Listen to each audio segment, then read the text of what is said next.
Aside from this, ano ba pinagkakabalan? I'm going to start a soap next week. Yung channel kasama si Gerald Anderson, Christine Reyes, Lotte Gutierrez, and Marisa Soper. Parang hindi ka masyado naging visible for the few months, years ba? O ano ba? Kasi I got married last March, so medyo for 6 months, nagpaka-wifey muna ako. And then after that naman I started working na. So, kaya ka pinasal sa March? March 20th, my husband. Ay, hello po. Ayun. And then, so naisipan mo mamahinga muna, gano'n? Oo, syempre naman, medyo adjust mo kami. Oo. Isa parang, I mean, normally naman, after you get married, you don't go back to work right away. Medyo relax ka muna ng konti. Ayun. So, ano pagkakaiba ng life mo ngayon? Ngayon, madalas akong lumilipad papuntang Ilocos. Ang sarap ka ng buhay probinsya kasi tahimik. Then iba naman yung makikita ng mga tanawin, may beach, maraming dagat sa Ilocos. And then syempre, nag-iiba na rin yung concerns mo, hindi lang para sa sarili mo, hindi para sa mga constituents, di ba? Yung mga pinagsisilbihan ng asawa ko. So yun, iba na rin yung, hindi lang ako nag-showbiz, so pati family niya, mga anak niya, ako.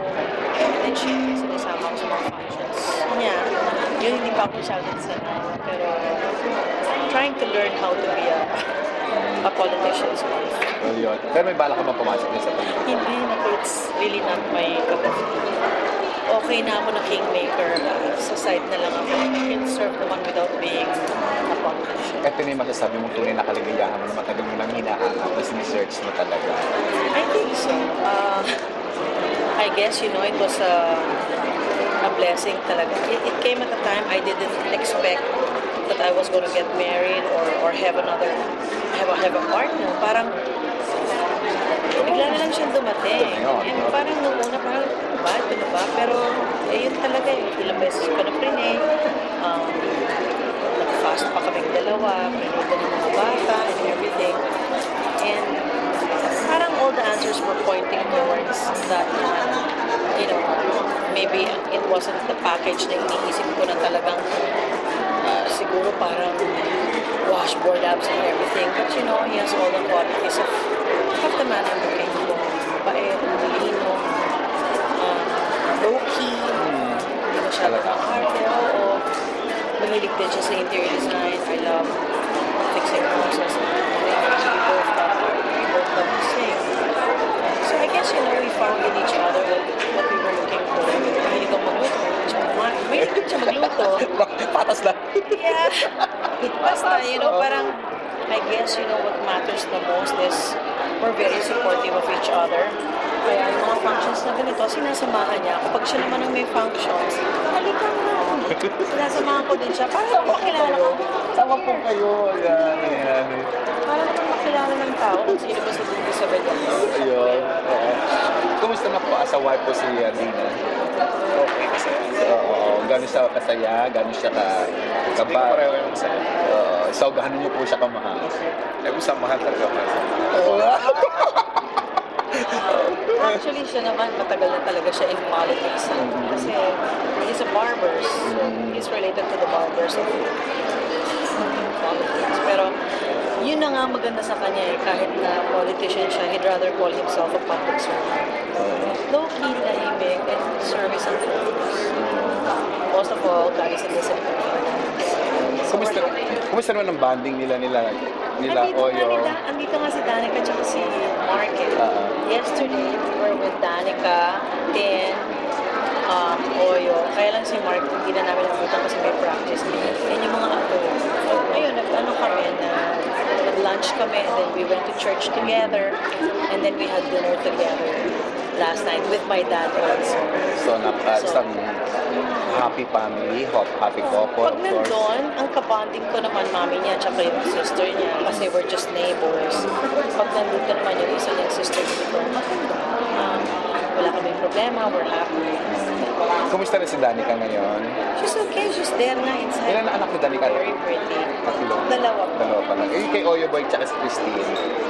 Well, officially, Christine and Oyo have only one child, si Andrea, but since Kelly's adopted, so dalawa. Anong reaction mo lang dito? Happy ka rin ba sa issue ngayon kay Vic Soto and Sino yun? Si Catherine, si Luna? Pauline? Pauline Luna. Actually, hindi ko pina-follow kung ano nang nangyayari sa buhay nila. Pero Vic and I are good friends. And I think naman whatever yung magpapalagaya sa akin, supportive naman siya. And ako din naman. I hope he can find his true happiness one day. Because, you know, we all deserve to be happy. Sir, ask ko lang po, gaano po kayo kasaya ngayon dahil naging wife niyo isang respetado, isang magaling na actress, isang mabait at mabuting actress na si Dina. Well, perfect siya na maging may baka. Yun lang. Pinagluluto pa rin po ba niya kayo? Gano'n kayo naasikaso? Oo naman. Yun. So, Dina, Gano'ng kadalas ba? gano'n kadalas ba? Everyday. Wow! Everyday talaga ako nagluluto. Talaga? Hilig ko yun. That's my joy. Mm. Ayun, okay na. At saka happy na naman ako eh. I mean, kung halimbawa hindi ako nagtitaping, wala akong mga projects, andun lang ako sa Ilocos. And I'm happy being just there. Sumasama ako sa farm ng mother-in-law ko. Sumasama ako sa mga lakad niya. Minsan nandun lang ako sa bahay, nag-aayos. Ang kasama ko naman dun yung anak niyang lalaki. So okay lang, happy naman kami. Sa reaction niyo lang po kasi 6 months, almost 6 months o matagal na nawala si Dina sa showbiz pero ipinagpapalit niya yung love life niya, pagmamahal niya sa iyo sa kanyang showbiz career. Wala, siguro nga, dahil bago kasal, kailangan getting to know each other. Kasi iba yung boyfriend, girlfriend.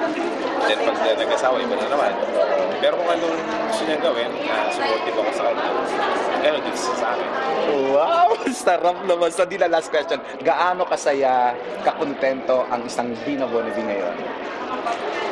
Siguro kung i-gauge ko from 1 to 10, siguro nasa 9. Kasi hindi naman siguro totoo kung sasabihin ko 10 kasi perfect na yun. Wala namang perfect na buhay. Lahat ng buhay may challenges. Pero ang pinakamaganda, nalalagpasan namin kung ano man ang challenges na yun na magkasama. We stand solid, we stand together. Plano nyo ngayong Pasko? Magmahalan. Wala ba kayong balak lumabas ng bansa? Mag-honeymoon uli? Or... Hindi siguro kasi first birthday ni Andrea sa 26.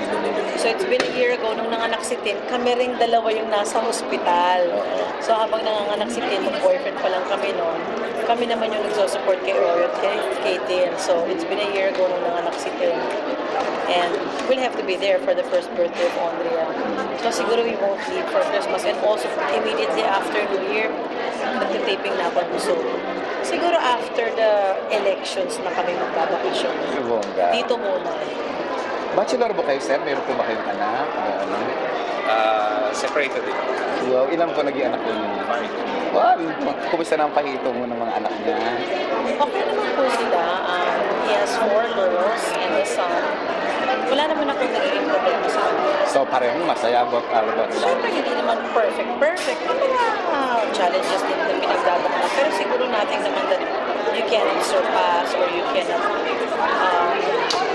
address, di ba? And siyempre, nandun din yung hindi naman kagad na 40 step mo yung pinapunta kagad. Meron ding hindi talaga. Pero okay lang. I don't consider it negative or what. Kasi basta galing sa center of your heart, no? Yan ang Pag-movie naman. yan ang regalo sa inyo, Diyos. So, Thank you very much. Sir, ano po masasabi ninyo? Maraming salamat. Thank you. Thank you.